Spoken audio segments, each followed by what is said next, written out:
AF13 Hindi अध्याय 121 सुंदर। Lionel ने अपने हाथों की ओर देखा, उसे थोड़ा आश्चर्य हुआ। उसे यकीन था कि लगभग 2 महीने की कड़ी ट्रेनिंग के बाद भी वह अभी तक ग्रेड 1 की उपाधि तक नहीं पहुंच पाया था। लेकिन अब वह अचानक उस उपाधि को पार कर एडवांस्ड ग्रेड 1 की उपाधि तक पहुंच गया था। इसका एक ही कारण था, डायमेंशनल क्लींच। लियोनेल को सुखद आश्चर्य हुआ। क्या इसका मतलब ये था कि जब वह अपना तीसरा तारा बनाएगा तो वह अपने हाथों में फोर्स नोड्स बनाए बिना ही सुपीरियर ग्रेड 1 की उपाधि प्राप्त कर पाएगा? लियोनेल की आंखें चमक उठीं और उसने तकनीक के निर्माता के बारे में की गई सारी अपमानजनक टिप्पणियां तुरंत वापस ले लीं। अब भी उसने डायमेंशनल क्लींस को बहुत कम आंका था, उसने कभी नहीं सोचा था कि यह इतना अच्छा होगा। मुझे बाद वाले हिस्से पर अपना हाथ रखने का कोई रास्ता ढूंढना होगा। अगर ऊपरी हिस्से भी पहले हिस्से जितने अच्छे हों तो कमाल हो जाएगा। लियोनेल एक छोटे बच्चे की तरह हंसा, अपनी उंगलियों को ऐसे परख रहा था मानो वह पियानो की तरह हवा में बजा रहा हो।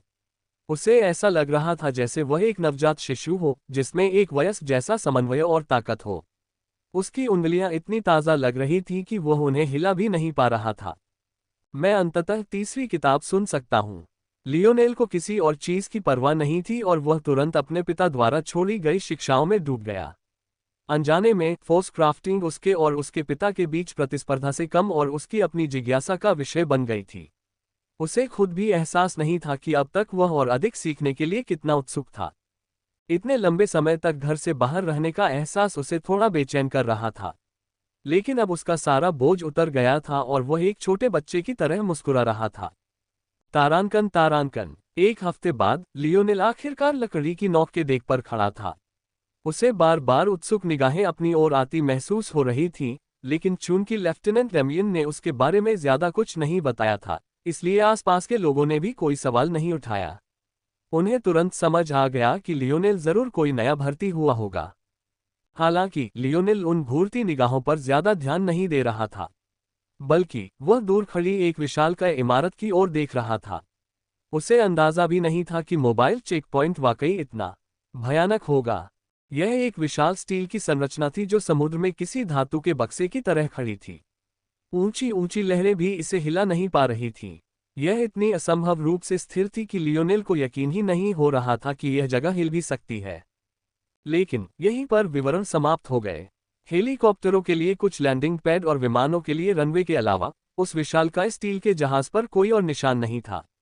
लियोनेल केवल अनुमान लगा सकता था कि उसकी सभी महत्वपूर्ण संरचनाएं उसके भीतर छिपी हुई थीं।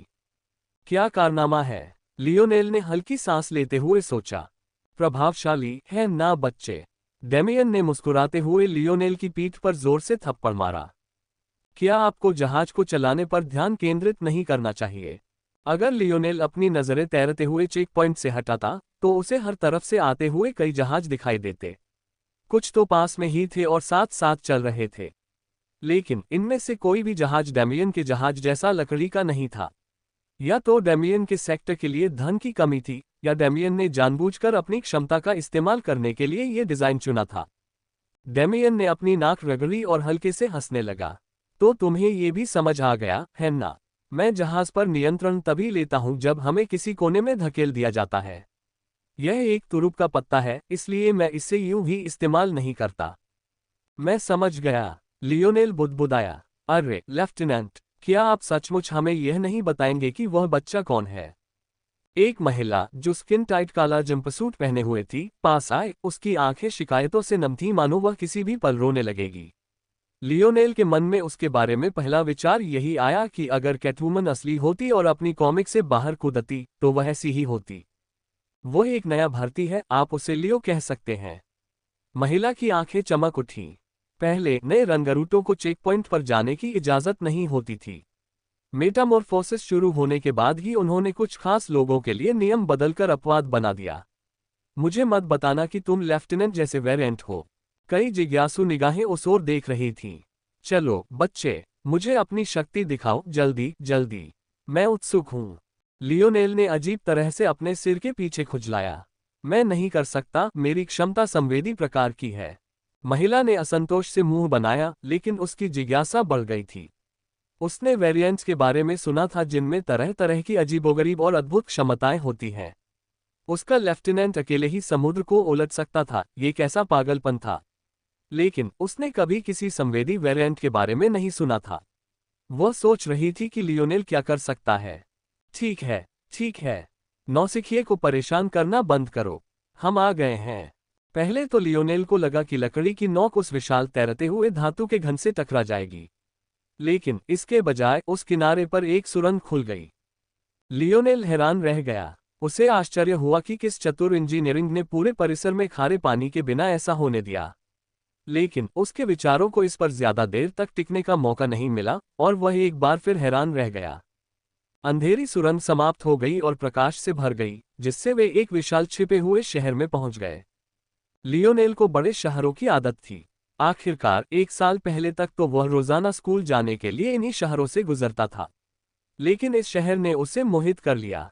सूरज के बिना शहर के पास आकाश की नकल करने वाले उच्च रिजोल्यूशन वाले पैनलों पर निर्भर रहने के अलावा कोई विकल्प नहीं था। मानो यह एहसास हो गया हो कि यह काफी नहीं है। लालटेनों की हल्की पीली चमक क्षितिज पर चारों ओर बिखरी हुई दिखाई दे रही थी, मानो रात में भिनभिनाते जुगनुओं की तरह।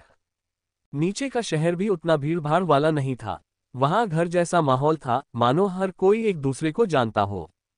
हालांकि सबसे जादुई बात यह थी कि यह वेनिस, इटली की याद दिलाता था, एक ऐसा शहर जिसके बारे में लियोनेल ने पहले पढ़ा था। लकड़ी की यह बड़ी नौक शहर में आसानी से तैर सकती थी, जिससे लियोनेल सब कुछ देख सकता था। ये खूबसूरत था। लकड़ी की नौक धीरे धीरे शहर से होकर गुजरी, घुमावदार रास्तों से गुजरती हुई अंततः एक व्यस्त बंदरगाह पर पहुंची। आगे एक इमारत खड़ी थी जो देखने में किसी भव्य नगर भवन जैसी लग रही थी। दरवाजों की बजाय उसमें बड़े बड़े मेहराब थे जो आने जाने वाले यातायात को स्वीकार करते थे। पूरी पहली मंजिल हवा और प्राकृतिक वातावरण के लिए खुली थी, जबकि ऊपर की मंजिलें मेहराबों पर ऐसे खड़ी थीं मानो वे उनके पैर हों। बंदरगाह पर खड़े कई जहाजों में से लोगों के समूह बाहर निकले। वे सभी तरह तरह के हथियारों से लैस थे।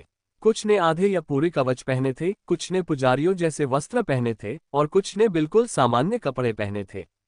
अगर मेटामॉर्फोसिस ना होता तो लियोनेल इसे किसी तरह का हास्य सम्मेलन समझता। चलो चलें। डेमियन ने लियोनेल की ओर ध्यान देने से पहले अपनी टीम से बात की। इस इमारत को दक्षिणी लुकआउट कहा जाता है। दक्षिण में स्थित सेक्टरों वाले लोगों को हर 6 महीने में यहां रिपोर्ट करने आना पड़ता है। इसके अलावा ये वह जगह भी है जहां हम अपनी विशिष्ट टीमों के नए सदस्यों का परिचय कराने आते हैं। लियोनेल ने समझ में सिर हिलाया और साथ साथ चलते हुए अपनी आंतरिक दृष्टि को जितना संभव हो सके उतना ऊपर तक घुमाते हुए उन्हें स्मृति में अंकित कर लिया। जल्द ही पूरा समूह एक लंबी कतार में खड़ा हो गया। लियोनेल इस पूरी प्रक्रिया से थोड़ा हैरान था। ये सब इतना नौकरशाही भरा क्यों था? उद्धरण चिन्ह ... रैंकिंग में कुछ बदलाव हुआ। सच में क्या हुआ? मैंने सुना है कि चेजिंग विंड ने एस ग्रेड मूल्यांकन वाले एक लक्ष्य को मार गिराया, इसलिए वे चौथे स्थान से तीसरे स्थान पर आ गए तथा थंडरस क्लैप को एक स्थान नीचे धकेल दिया। लियोनेल ने अपनी बोरियत के बीच अपनी आंतरिक दृष्टि से कुछ बातचीत पकड़ ली। उसने पाया कि वह अपनी इस छठी इंद्रिय का इस्तेमाल न केवल आकाश में एक आंख की तरह कर सकता है, बल्कि अपनी अन्य इंद्रियों के विस्तार के रूप में भी कर सकता है। अगर वह चाहे तो उसे ऐसा भी महसूस हो सकता है कि वह किसी ऐसे व्यक्ति को छू रहा है जो उससे सैकड़ों मीटर दूर है। हालांकि वह इस क्षमता का बहुत ध्यान रखता था। एक तो इससे उसकी ऊर्जा कहीं ज्यादा तेजी से खत्म हो जाती थी, बजाय इसके कि वह इसे सिर्फ देखने के लिए इस्तेमाल करता। दूसरे, जब वह इसे अपने स्पर्श के विस्तार के रूप में इस्तेमाल करता तो दूसरे लोग उसे नोटिस करते। और तीसरा, मान लीजिए कि उसे अपनी नाक के विस्तार के रूप में इसका इस्तेमाल करने का पहले ही पछतावा हो चुका था। यह सिर्फ एक बार हुआ था, लेकिन उसके लिए यह जिंदगी भर के लिए काफी था। क्या रैंकिंग होती है? लियोनेल ने डेमियन से पूछा। रैंकिंग? हाँ। आपको इसके बारे में कैसे पता? मैंने अभी अभी एक बातचीत सुनी। चेजिंग विंड और थंडरस क्लैप के बारे में कुछ। हे, तुमने भी उनके बारे में सुना है, बच्चे? कैटवुमन, जैसा कि लियोनेल उसे पुकारना पसंद करता था, ने डेमियन और लियोनेल की बाहों के बीच अपने मुलायम गालों को धकेलते हुए बीच में कहा। उच्च अधिकारियों के अनुसार 30 वर्ष से कम आयु के युवा पुरानी पीढ़ी की तुलना में कायापलट के साथ कहीं बेहतर तालमेल बिठा लेते हैं। यह एक दुर्भाग्यपूर्ण वास्तविकता है, लेकिन सच है। हमारी क्षमताओं में उन पुराने लोगों की तुलना में विकास की कहीं अधिक गुंजाइश है। ये रैंकिंग स्लेयर लीजन के चमकते सितारों के बीच एक छोटी सी प्रतिस्पर्धा है। हमारे पास एम्पायर स्वाइन नामक एक सूची है। इसमें खतरों को रैंक किया जाता है। प्रोमिसिंग फ्यूचर रैंकिंग में ऊपर जाने के लिए आपको उस सूची में मौजूद खतरों को खत्म करके योगदान अंक मिलते हैं। जब लियोनेल ने ये सुना तो उसकी दिलचस्पी कई मायनों में कम हो गई।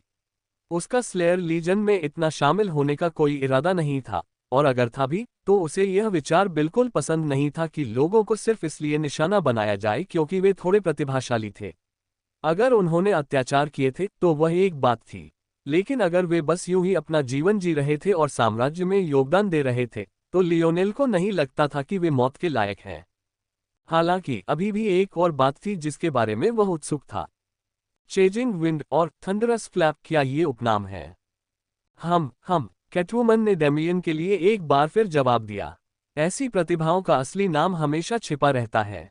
उनके योगदान की पुष्टि के लिए हमारे पास अपनी गोपनीय प्रणाली है, लेकिन सबसे बड़ी प्राथमिकता ये सुनिश्चित करना है कि वे साम्राज्य के निशाने पर न आए।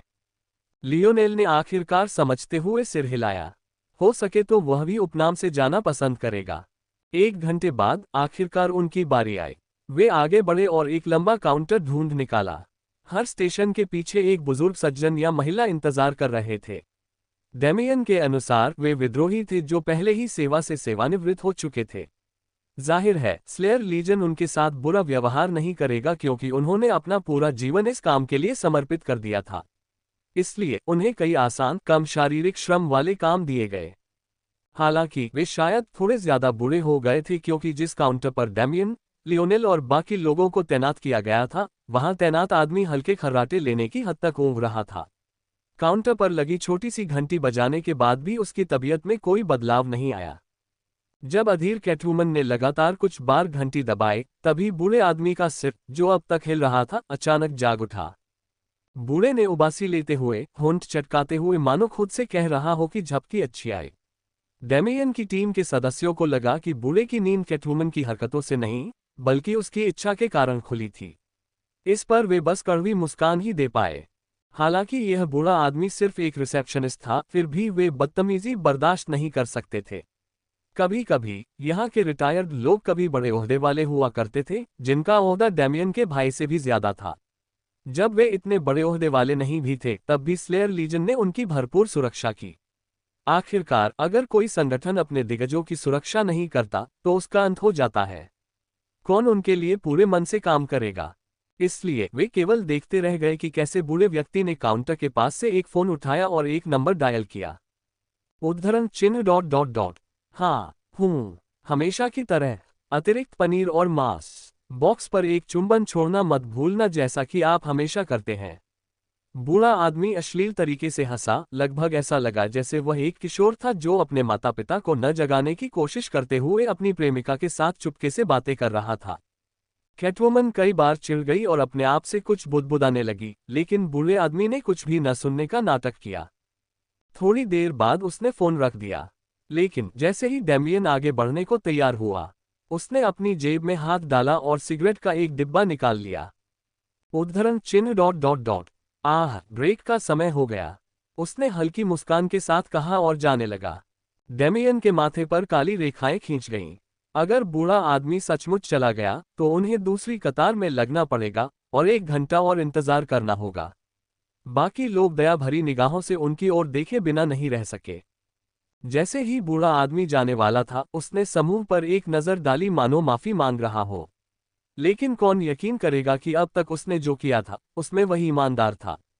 हालांकि तभी उसकी नजर लियोनेल पर पड़ी, जिसके चेहरे पर भी एक कड़वी मुस्कान थी। बूढ़े आदमी की आंखें चौड़ी हो गईं। ये तुम हो? लियोनेल ने उलझन में आंखें झपकाईं। क्या यह आदमी जानता है कि मैंने किले में क्या किया? ये ठीक नहीं होगा, है ना? उसने डेमियन की ओर चिंता भरी नजरों से देखा, लेकिन उसने कभी नहीं सोचा था कि आगे जो उसने सुना वह सच होगा। लियोनेल मोरालेस, है ना? पिछली सदी के सबसे महान क्वार्टरबैक खिलाड़ी। क्या मैं आपका ऑटोग्राफ ले सकता हूं? इस समय बाकी सब तो छोड़िए, लियोनेल भी अवाक रह गया। लियोनेल ने थोड़ा शर्मिंदा महसूस करते हुए अपने सिर के पीछे खुजलाया। सच तो ये था कि वह खुद भी लगभग भूल ही गया था कि वह कितना प्रसिद्ध है, लेकिन उसने इस बात को नजरअंदाज करने की एक अच्छी वजह भी थी। पहली बात तो ये कि बहुत लंबा समय बीत चुका था। फुटबॉल के लिए रोजाना प्रशिक्षण लेने वाला उनका जीवन मानो एक पूरा जीवन बीत चुका था। आखिरकार मेटामॉर्फोसिस शुरू हुए 1 साल से थोड़ा ज्यादा समय हो चुका था और जोन्स में उन्होंने इससे भी ज्यादा समय बिताया था। दूसरा, अगर वह अभी भी फुटबॉल खेल रहा होता तो भी लोगों का उससे इस तरह मिलना जुलना दुर्लभ था। आखिरकार वह आमतौर पर किसी पैराडाइज आइलैंड पर रहता था। वहां रहने वाला हर व्यक्ति परिवार जैसा होता था। उन्होंने उसे बड़ा होते देखा था, इसलिए जाहिर है कि वे उसके प्रशंसक नहीं होंगे। और जब वह घर पर नहीं होता तो वह कैंपस में होता। उनके कैंपस में जो भी कोई अभिजात वर्ग का अभिजात वर्ग नहीं होता, जाहिर है वे उस पर इस तरह से फिदा नहीं होते। तीसरा, वह अभी भी अकादमी का छात्र था। एनएएफएल के किसी खिलाड़ी की तुलना में उसकी प्रसिद्धि का स्तर अभी भी कम था। ये कहा जा सकता है कि वह केवल नाम की पहचान के मामले में ही अकादमी के करीब पहुंच रहा था, क्योंकि वह अब तक के सर्वश्रेष्ठ अकादमी खिलाड़ियों में से एक था। और आखिरकार फुटबॉल एक ऐसा खेल था जिसमें हर कोई हेलमेट पहनता था। एक आम प्रशंसक शुरू में उनके चेहरे से ज्यादा परिचित नहीं होता। सिर्फ वे लोग जो इस खेल से प्यार करते थे और इसे लगन से देखते थे, पहली नजर में ही उनके चेहरे को पहचान लेते थे, जैसे इस बुजुर्ग ने पहचाना। फिर भी लियोनेल को जो शर्मिंदगी महसूस हो रही थी, वह इसलिए नहीं थी कि बूढ़े ने बहुत जोर से बात की थी, या इसलिए भी नहीं कि उस पर कई नजरें पड़ी थीं। बल्कि उसे इस बात की शर्मिंदगी थी कि उसने इतनी जरूरी बात को नजरअंदाज कर दिया था। वह अपनी पहचान इस तरह कैसे छिपाता रहा? अब तक कम से कम आसपास के सभी लोग उसका नाम तो जानते ही थे। और क्योंकि उसे नहीं लगता था कि कोई भी उसका चेहरा किले वाली घटना से जोड़ पाएगा, इसलिए वह अपना चेहरा भी नहीं ढक कर आया था। ऐसा लग रहा था कि उसने एक और गलती कर दी है। जरूर, लियोनेल ने अंततः कहा, ये जानते हुए कि उसके पास इससे बाहर निकलने का कोई रास्ता नहीं है। बूढ़ा आदमी किसी छोटे बच्चे की तरह हंसा। सिगरेट पीने जाने का उसका विचार उसके दिमाग से निकल गया। उसने लियोनेल पर सवालों की बौछार कर दी। उसे अजीब नजरों से बेपरवाही से देखा जा रहा था। तभी जो लोग फुटबॉल नहीं देखते थे, उन्होंने भी इधर उधर पूछताछ शुरू की और आखिरकार उन्हें लियोनेल के बारे में कुछ कुछ पता चला। बेशक आप यह उम्मीद नहीं कर सकते कि हर कोई खेल प्रेमी होगा, लेकिन इसी दिन लियोनेल को पता चला कि जो लोग उसके प्रशंसक नहीं थे, वे भी उसका नाम पहचानते थे। लियोनेल कड़वाहट से मुस्कुराया। लगता है रॉयल ब्लू अकादमी ने मेरे नाम की मार्केटिंग करके काफी पैसा कमाया है। तो क्या मुझे अमीर नहीं होना चाहिए? मैंने वो पैसा अभी तक देखा क्यों नहीं? उद्धरण चिन्ह डॉट डॉट डॉट। आह, मेरी तरफ तो देखो। बूढ़े ने अपने माथे पर हाथ मारा। मैं अपना परिचय देना ही भूल गया। तुम मुझे हच या ओल्ड मैन हच कह सकते हो। मैं तुम्हारा बहुत बड़ा प्रशंसक हूँ, मोरालेस। पिछले कुछ सालों में खेल थोड़ा नर्म होता गया है, इसलिए एनएएफएल देखने में मेरी रुचि कम हो गई थी। अचानक मैंने अकादमी लीग देखने का फैसला किया और तब से तुम्हारा एक भी मैच नहीं छोड़ा। ये बहुत अफसोस की बात है कि एनएएफएल को अगली सूचना तक स्थगित कर दिया गया है, वरना मुझे तुम्हें उन तथाकथित पेशेवरों को खेलना सिखाते हुए देखना बहुत अच्छा लगता। बूढ़ा आदमी लगातार बोलता रहा।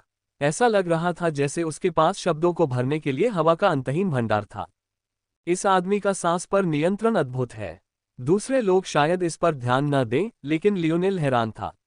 जब से उसने अपने फेफड़ों में चौथे और पांचवें नोड्स बनाए थे, तब से वह सांसों पर नियंत्रण के साथ प्रयोग कर रहा था।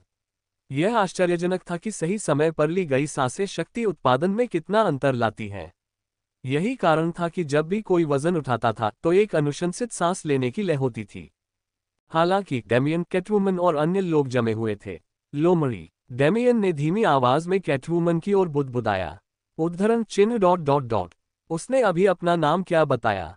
क्या मैंने सही सुना? कैटवुमन ने गला साफ किया। उसकी आकर्षक आभा पूरी तरह गायब हो गई।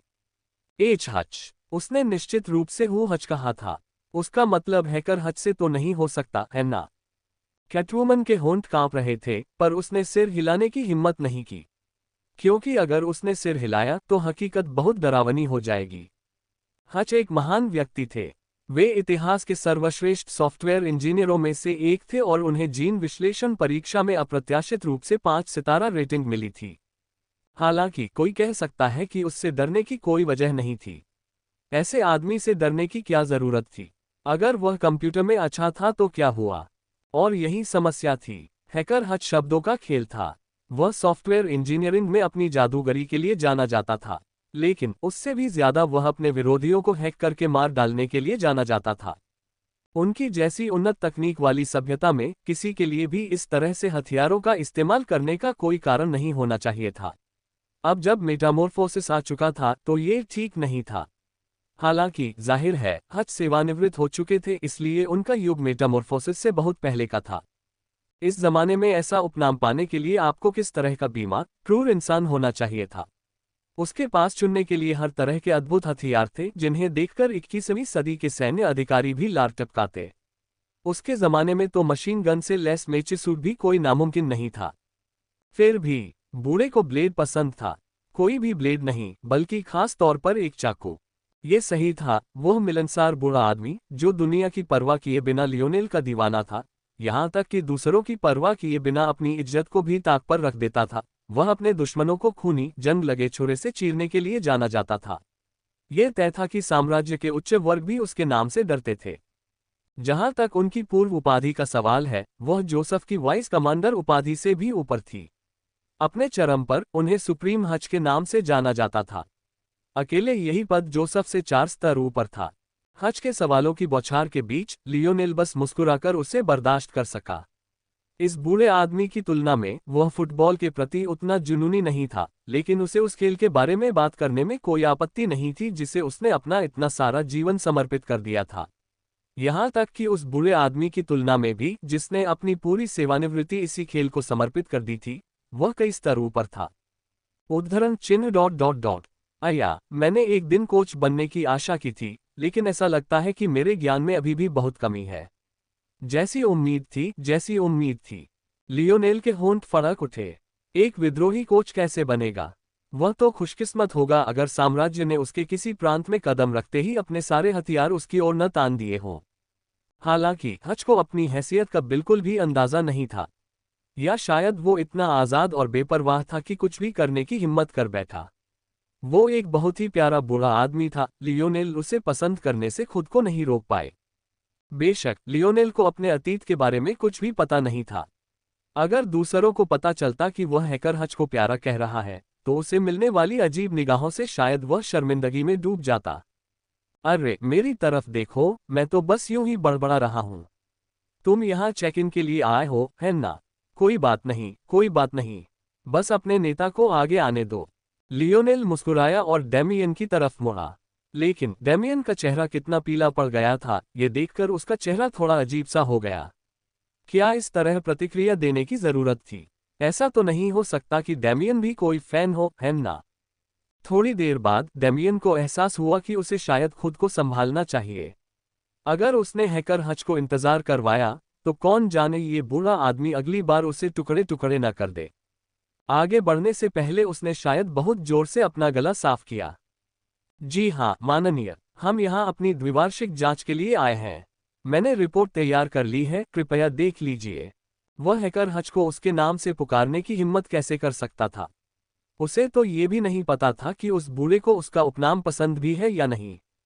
डेमियन ने आदरपूर्वक एक फाइल सौंपी। अगर कोई उसे खोलता तो उसमें कोई शब्द नहीं मिलते, बल्कि वह सब एक खास तरह की ब्रेल लिपि में लिखा हुआ था जो आंखों से लगभग अदृश्य थी। ये ब्रेल एक खास भाषा थी जिसे सिर्फ स्लेयर लीजन के कंप्यूटर ही समझ सकते थे। इससे प्रक्रिया तेज हो गई और गोपनीय भी रही। हालांकि डेमियन को यह देखकर हैरानी हुई कि फाइलों को कंप्यूटर में डालने के बजाय हच ने उन्हें पढ़ना शुरू कर दिया। आखिर हो क्या रहा था? मुझे यहाँ मोरालेस के बारे में कुछ क्यों नहीं दिख रहा? डेमियन की आंखें चौड़ी हो गईं। हो ही नहीं सकता कि उस बूढ़े ने उसे सचमुच पढ़ा हो, है ना? ये तो नामुमकिन है। ब्रेल लिपि देखना तो दूर, हर फाइल कोडेड थी। संभावित संयोजनों की गिनती खरबों में भी नहीं की जा सकती। ये कैसे संभव था? उद्धरण चिन्ह ... वह एक नया भर्ती हुआ है। दरअसल हम आज भी उसका पंजीकरण करने की योजना बना रहे थे। ओह, तो ये ऐसा है। ठीक है, तो फिर मैं उसे अपने बेड़े में दर्ज कर लूंगा। डेमियन एक बार फिर अवाक रह गया। लेकिन इससे पहले कि वह खंडन कर पाता, बूढ़ा आदमी फुर्ती से काउंटर के ऊपर से कूद पड़ा और लियोनेल का कंधा पकड़ लिया। लियोनेल कुछ प्रतिक्रिया भी नहीं दे पाया था कि उसने महसूस किया कि एक अदम्य शक्ति ने उसके शरीर को जकड़ लिया है। आपका शरीर बहुत अच्छा है, मोरालेस। इसकी उम्मीद नहीं थी। चलो चलें। तूफान में फंसी छोटी नाव की तरह लियोनेल असहाय होकर काउंटर के पीछे गायब हो गया। हच का हाथ उसके कंधे पर क्लैंप की तरह जकड़ा हुआ था। डेमियन, कैटवुमन और अन्य लोग ये सब देखते रहे। उन्हें यह नहीं पता था कि क्या प्रतिक्रिया दें। उद्धरण चिन्ह ... लेफ्टिनेंट, अभी क्या हुआ? डेमियन ने गला साफ किया। उम्मीद है वो बच्चा मुझे दोष नहीं देगा। ये मेरी कोई गलती नहीं है। डेमियन जानता था कि लियोनेल स्लेयर लीजन के साथ नहीं जुड़ना चाहता था, वह बस कुछ पल के लिए उनके साथ साझेदारी करना चाहता था। हालांकि एक किले पर हमला करना बहुत बड़ा काम था। आखिरकार असेंशन महाद्वीप पर ऐसी 8 ही संरचनाएं थीं। यदि डेमियन अगली बार जांच के दौरान इस तरह के अभियान की रिपोर्ट करता है, लेकिन लियोनेल के लिए उचित लेखा जोखा देने में असमर्थ रहता है, तो इससे कुछ समस्याएं पैदा होंगी। जरा सोचिए, अगर कोई लेफ्टिनेंट अचानक किसी बड़ी कामयाबी में कामयाब हो जाए, लेकिन उसकी टीम के सदस्य अकेले ऐसा करने में बिल्कुल असमर्थ हों। क्या इससे शक पैदा नहीं होगा?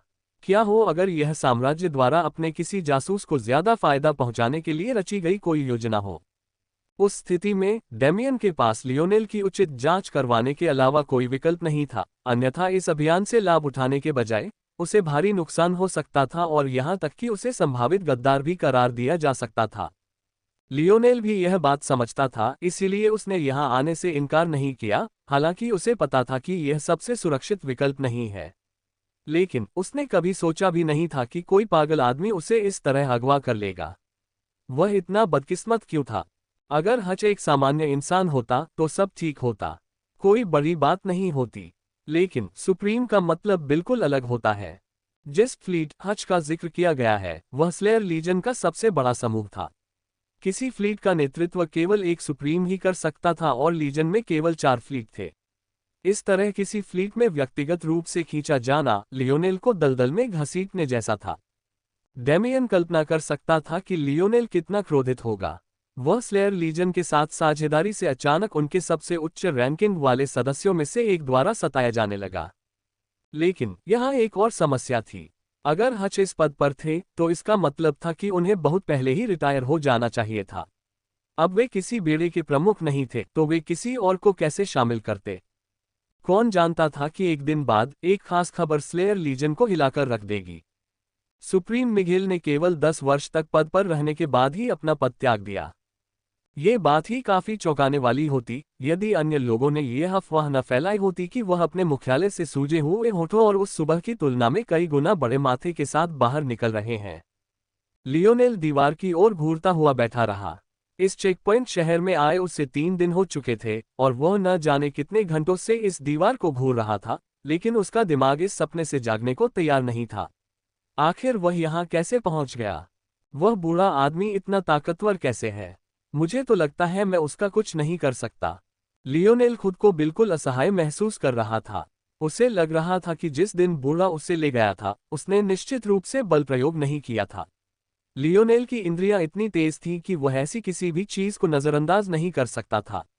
हालांकि उससे भी ज्यादा चौंकाने वाली बात यह थी कि उस बूढ़े के आंकड़े 3.00 के करीब पहुंच रहे थे। यही बात लियोनेल को अवाक कर गई। अगर सिर्फ इतनी ही ताकत होती तो भी यह पागलपन ही होता। लेकिन उस बूढ़े आदमी में लियोनेल को जिस बात ने सबसे ज्यादा चौंकाया, वह थी उसका मजबूत शरीर। वह लगभग उस मेटल इन्वेलिड जैसा था जिससे लियोनेल कई महीने पहले मिला था। लेकिन उस इन्वेलिड के उलट उसके आंकड़े उसके वजन से कम नहीं हुए थे। कुछ सोचने के बाद लियोनेल का ध्यान किसी खास चीज की ओर चला गया। जब उसके पिता जनरल के पद से सेवानिवृत्त हुए तो वह एक शोधकर्ता के रूप में काम करने लगा था। इसी पद पर रहते हुए उसने वह उल्टी काढ़ा बनाया था जिसे लियोनेल को रोजाना पीने के लिए मजबूर किया जाता था। आज तक लियोनेल को उस विभाग का नाम नहीं पता था। उसे बस इतना पता था कि उसके पिता मानव भोजन के विकास और उसके उपभोग में शामिल थे। असेंशन साम्राज्य ने तकनीक को मूलतः उसकी ऊपरी सीमा तक पहुंचा दिया था, इसलिए वे मानव शरीर की सीमाओं का परीक्षण करना चाहते थे। अगर साम्राज्य ऐसे परीक्षण कर सकता था, तो विद्रोही सेना भी ऐसा क्यों नहीं कर सकती थी? अगर हच इन प्रयोगों का हिस्सा था और इसे सफल माना जा सकता था, तो शायद पृथ्वी का पानी उसके अनुमान से कहीं ज्यादा गहरा था। लेकिन अगर ऐसा था, तो हच ही वह पहला व्यक्ति क्यों था जिसके आंकड़े इतने हास्यास्पद थे? अगर ऐसी कोई अच्छी चीज होती, तो लियोनेल का मानना था कि इससे सिर्फ उस बूढ़े आदमी को ही फायदा नहीं होगा। उदाहरण के लिए गवर्नर ड्यूक के बेटे के आंकड़े ऐसे थे जिन्हें मेटामॉर्फोसिस से पहले भी गैर एथलेटिक लोगों में औसत ही माना जा सकता था। अगर गवर्नर ड्यूक के बेटे को ऐसे लाभों में हिस्सा लेने की अनुमति नहीं थी तो दूसरों को कैसे मिल सकती थी? बेशक इस बात की संभावना थी कि केवल स्लेयर लीजन के पास ही ऐसी तकनीक तक पहुंच हो। लेकिन अगर ऐसा होता तो क्या साम्राज्य बहुत पहले ही खत्म नहीं हो गया होता? सुपर ह्यूमंस की एक सेना के सामने वे क्या कर सकते थे? शायद मैं ये सब कुछ ज्यादा ही सोच रहा हूं। अगर विद्रोहियों में भी उस मोनोकल पहने हुए मूर्ख जैसा कोई हो तो क्या होगा? अगर किसी में अपनी आनुवंशिकी बदलने की क्षमता जागृत हो तो भी इसका कारण हो सकता है। लेकिन अगर ऐसा होता तो वे पहले किसी बुरे आदमी को क्यों चुनते? लियोनेल ने दोनों हाथों से अपने बालों को झटकते हुए मानो अपने दिमाग को जवाब तक जल्दी पहुंचाने की कोशिश कर रहा हो। लेकिन अप्रत्याशित रूप से वह असफल रहा। पेंग। उसी समय किसी ने लियोनेल के दरवाजे पर जोर से लात मारी जिससे वह फिर से उखड़ गया। प्रशिक्षण का समय। लियोनेल का चेहरा गहरा गया। बूढ़े हच, मैं तुम्हें लाख बार कह चुका हूं, मेरा स्लेयर लीजन में शामिल होने का कोई इरादा नहीं है। अगर तुम मेरे साथ ऐसा ही व्यवहार करते रहे तो जिस दिन तुम मुझे अपना बेहतर बनाना सिखाओगे उसी दिन मैं सीधे स्लेयर लीजन को धोखा दे दूंगा। अगर बाकी बागियों को पता चल जाता कि लियोनेल हैकर हच से इस तरह बात कर रहा है तो वे डर के मारे जमीन पर गिर पड़ते। आखिर किस बागी की हिम्मत थी इस पागल से इस तरह बात करने की? क्या ये सीधे मौत को न्योता देना नहीं था? हा, हच जोर से हंसा। उस दिन बात करना जब तुम मुझे हरा दोगे, वरना मेरी बात मान लो बेटा। लियोनेल खुद को लाचार महसूस कर रहा था। क्या इस बूढ़े ने सचमुच सोचा था कि वह उसे हरा नहीं सकता? अगर लियोनेल अपनी फोर्स एक्टिवेट कर लेता तो उसके आंकड़े भी 3.00 के आसपास पहुंच जाते। अगर वह अपने स्पीयर डोमेन लाइनेज फैक्टर का भी इस्तेमाल करता तो हच को हराना नामुमकिन नहीं होता। बदकिस्मती से बिना किसी धातु के ब्लॉक के छिपा हुआ ये पूरा शहर बल विघटनकारी टावरों से घिरा हुआ था। और दूसरी बात, अगर ऐसा न भी होता तो भी लियोनेल हिचकिचाता। भाला आखिरकार एक मारक हथियार था और जब वह कुंद हथियारों का इस्तेमाल करता तो उसका वंश गुण सक्रिय नहीं होता था। हालांकि वह उस बूढ़े आदमी से परेशान था लेकिन वह उसे हरगिज नहीं मारना चाहता था। जब हच उसे पहली बार अपने साथ ले गया तो लियोनेल ने सोचा कि वह बस फुटबॉल के बारे में और बातें करना चाहता है। लेकिन किसे पता था कि जब इस बूढ़े को अपने शरीर की ताकत का एहसास होगा और वह उसे खींचे जाने से रोकेगा तो वह इतनी पागलपन भरी प्रतिक्रिया देगा। सबसे पहले वह सुप्रीम मिगेल के बेड़े के मुख्यालय में घुस गया और दावा किया कि वह कब्जा कर लेगा। जब सुप्रीम मिगेल ने स्पष्ट रूप से विरोध किया तो उसने उसे इतना पीटा कि वह उजड़ गया। फिर उसने लियोनेल के लिए उम्मीद भरे भविष्य का कोटा हासिल कर लिया और उस पद पर पहले से काबिज एक युवक को सीधे तौर पर हटा दिया। ये कहना ही काफी है कि इससे बहुत से लोग भड़क गए, लेकिन ओल्ड हच तो पागल था जो अपनी मनमर्जी करता रहता था। लियोनेल के ये समझाने के बाद भी कि उसे उस रैंकिंग से कोई लेना देना नहीं है, ओल्ड हच ने सचमुच एक छड़ी निकाली और प्रशिक्षण के नाम पर उसे पीटना शुरू कर दिया। लियोनेल चाहे जो भी तर्क दे, उस बूढ़े को जरा भी परवाह नहीं थी। लियोनेल का कंधा एक बार फिर दबा दिया गया और उसने एक बार फिर असहाय आह भरी। ओल्ड हच, मैं निश्चित रूप से उस प्रॉमिस टूर्नामेंट में भाग नहीं लूंगा।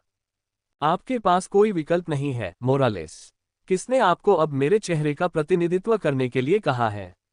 आपको न केवल भाग लेना होगा बल्कि आपको प्रथम स्थान भी प्राप्त करना होगा।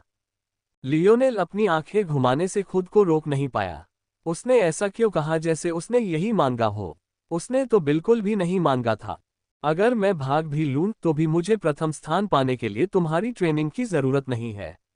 लियोनेल ने थोड़ा नाराज होकर कहा। उसकी इस हालत में कौन नाराज नहीं होगा? वह इस समय हवा में पतंग की तरह उड़ रहा था क्योंकि यह कमबख्त बूढ़ा बहुत तेज दौड़ रहा था। हो, तुम एक अच्छे छोटे प्रीक बॉय लगते हो, लेकिन मैं तुम्हारी असलियत समझ गया हूं। तुम सच में बहुत घमंडी हो। अगर दूसरे बच्चे तुम्हारी बात सुन लेते तो तुम्हें मुझे गुस्सा दिलाने की जरूरत ही नहीं पड़ती। तुम खुद ही कर लेते। हे, अच्छा हुआ कि मैंने तुम्हें रिकॉर्ड कर लिया। लियोनेल एक बार फिर अवाक रह गया और गुस्से से लगभग बेहोश हो गया। लेकिन बूढ़े आदमी को कुछ भी पता नहीं चला क्योंकि उसे एक बार फिर प्रशिक्षण मैदान में घसीटा गया। ओल्ड हच ने ट्रेनिंग ग्राउंड पहुंचते ही लियोनेल को बाहर फेंक दिया। एक सामान्य व्यक्ति शायद एक दो बार गिरकर लुढ़क जाता, लेकिन लियोनेल अपनी स्थिति संभाल पाया और अपने पैरों पर खड़ा हो गया। उसकी आंखों में एक बेबसी का भाव था। बूढ़ा आदमी हथियारों के एक रैक की तरफ चला गया। खैर, इसे हथियारों का रैक तो कहा जा सकता है, लेकिन ज्यादा सटीक होगा अगर इसे छुरों का रैक कहा जाए। जाहिर है, इस बूढ़े ने किसी और हथियार को अपनी नजर में आने ही नहीं दिया। प्रशिक्षण मैदान पुराना और जर्जर था। यह उस जगह के तहखाने में स्थित था जिसे लियोनेल केवल ओल्ड हच का घर मान सकता था। मैदान टूटे हुए कंक्रीट से बना था, छतें आधे टूटे हुए बल्बों से ढकी थीं जो शायद 20वीं सदी के बाद से किसी घर में नहीं दिखे थे, और हवा में पसीने की हल्की सी बासी गंध फैली हुई थी। बूढ़े हच, मैंने तुमसे बार बार कहा है कि मुझे हथियार के रूप में माचेटे का उपयोग करने में कोई रुचि नहीं है। मैं भाले का उपयोग करता हूँ। माचेता तो मर्दों का हथियार है। अगर तुम अपनी प्रतिभा बर्बाद करोगे तो मैं धिक्कारूंगा। बूढ़े ने मुंह बनाया, लेकिन फिर मुस्कुरा दिया। वैसे अगर तुम मुझे अपना थोड़ा सा हुनर दिखाओ तो शायद मैं अपना इरादा बदल दूं। लियोनेल बहुत परेशान था। ये आगे पीछे की बातचीत ऐसी लग रही थी जैसे पहली बार हो रही हो, लेकिन सच तो ये था कि ऐसा पहले भी 2 बार हो चुका था। लेकिन इस बार लियोनेल सचमुच अपनी हद पार कर रहा था। जितना ज्यादा समय वह इस बूढ़े आदमी के साथ बिताता, उतना ही उसे वह कम प्यारा लगने लगता और उतना ही वह उससे चिढ़ने लगता। पहले कुछ बार तो ये भविष्य में सुनाने के लिए एक मजेदार कहानी हो सकती थी, लेकिन अब यह एक झुंझलाहट बनती जा रही थी जो उसकी भविष्य की योजनाओं को बर्बाद कर रही थी। आईना इस समय न जाने कितने खतरे में थी। माइल्स और शिमोन अभी भी सांस ले रहे थे और लियोनेल को जरा भी अंदाजा नहीं था कि शिमोन क्या साजिश रच रहा है। आखिरकार उसे यकीन ही नहीं हो रहा था कि वह गोरिल्ला आदमी अचानक प्रकट हो गया है। और लियोनेल को अभी भी नहीं पता था कि उसके पिता कहाँ हैं। अच्छा, लियोनेल की गुस्से भरी निगाहें अब शांत हो गई थीं, मानो लहरें ही न रही हो। उसके अचानक बदले रूप ने ओल्ड हच की भौहें चढ़ा दी। उसे उम्मीद थी कि लियोनेल ठीक वैसा ही व्यवहार करेगा जैसा उसने पिछले 2 दिनों में किया था, और उसके तानों पर ध्यान नहीं देगा। पिछले 2 दिनों से लियोनेल उस बूढ़े आदमी को पूरी तरह नजरअंदाज कर रहा था, बस उसे अपनी पीठ से हटाने के लिए कभी कभार ही कुल्हाड़ी घुमाता था। लेकिन अब लियोनेल के धैर्य की सीमा समाप्त हो चुकी थी। हथेली घुमाते ही उसके हाथ में चांदी की एक छड़ प्रकट हुई। वह सीधा खड़ा था, उसकी शांत निगाहें उस बूढ़े पर टिकी थीं। freewebnovel.com। बूढ़े हच ने जिज्ञासा से छड़ की ओर देखा। इसे भाला कहते हैं। मैं किसी बूढ़े आदमी को सिर्फ साथ की तलाश में मारना पसंद नहीं करूंगा, लियोनेल ने उदासीनता से कहा। ओल्ड हच ने जोर से हंसने से पहले पलकें झपकाईं। मुझे मार डालोगे? मुझे पता था। तुम सचमुच एक अति आत्मविश्वासी छोटे बच्चे हो। बूढ़ा आदमी शायद और कुछ कहना चाहता था, लेकिन लियोनेल पहले ही आगे बढ़ चुका था। उसका शरीर लचीला था। सीधी रेखा में चलते हुए भी ऐसा लग रहा था जैसे उसने पीछे हटने के सारे रास्ते बंद कर दिए हों। ओह! ओल्ड हच की जिज्ञासा अचानक जाग उठी। एक टेढ़ी मुस्कान के साथ बूढ़ा आदमी आगे बढ़ा और अपनी कुल्हाड़ी नीचे कर दी। यह एक सामान्य हरकत लग रही थी, लेकिन लियोनेल को उसके पीछे एक पहाड़ का वजन महसूस हो रहा था। ये बूढ़ा आदमी बहुत मजबूत था। हालांकि लियोनेल अब वैसा नहीं रहा जैसा वह कुछ दिन पहले था। उसे हमेशा लगता था कि आदिम स्त्री की नकल करते समय उसमें कुछ कमी रह गई है, लेकिन अब उसे पता चल गया था कि वह क्या कमी थी। वह थी लचीलापन। हालांकि मार्शल आर्ट में पुरुषों को कुछ लाभ थे, लेकिन महिलाओं को भी। खासकर आदिम महिलाएं ऐसे चलती थीं मानो उनकी हड्डियां पानी से बनी हो और उनका शरीर ओस से बना हो। इस बार लियोनेल को इसी तरह की लचीलापन की कमी महसूस हो रही थी। हालांकि लचीलापन कोई ऐसी चीज नहीं थी जिसे यूं ही सुधारा जा सके। इस मुकाम तक पहुंचने में वर्षों की निरंतरता लग गई, और जो लोग बेहतरीन लचीलेपन का दावा कर सकते थे, वे भी अगर ढिलाई बरतते तो उनकी क्षमताओं में गिरावट देखी जाती। लियोनेल के लिए खुशकिस्मती की बात यह थी कि अपनी 2 सितारा संरचना बनाने के बाद उसका शरीर पूरी तरह से बदल चुका था। अपने आकार और ताकत के अलावा वो लगभग हर मामले में एक नवजात शिशु जैसा था, जिससे वह अपने लिए लचीलेपन की और भी बेहतर नींव रख सका। इससे न केवल उन्हें उन्नत ग्रेड 1 पदनाम प्राप्त करने में सहायता मिली, बल्कि इससे उन्हें आदिम महिलाओं की गतिविधियों की नकल करने में भी अधिक सफलता मिली। टकराना। लियोनेल की छड़ी की नोक बूढ़े आदमी की धार से बिल्कुल सटी हुई थी। हालांकि एक दूसरे से टकराने के बजाय वे आपस में ही फंस गए, जिससे लियोनेल की आंखें चौड़ी हो गईं। उन्होंने अपनी छड़ी को पीछे खींच लिया और चतुराई से ओल्ड हच के अगले वार को चकमा दे दिया, लेकिन परिणाम वही रहा। लियोनेल की भौहें तन गईं, उसकी नजरें और भी गंभीर हो गईं। इस बार उसने खुद को और नहीं रोका। बूढ़े आदमी पर चारों तरफ से तीखे प्रहारों की झड़ी लग गई।